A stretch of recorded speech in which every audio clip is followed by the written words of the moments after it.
Start out with the face frame down and apply a bead of glue into the dovetail groove.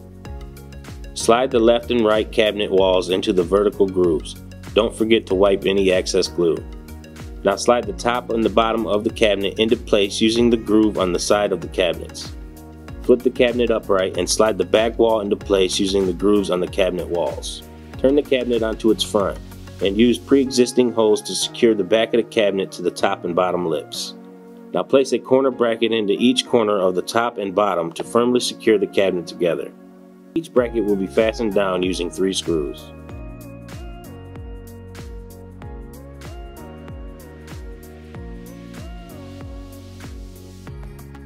Place the door face down and set each hinge into place, making sure the holes on the hinge line up with the holes on the door.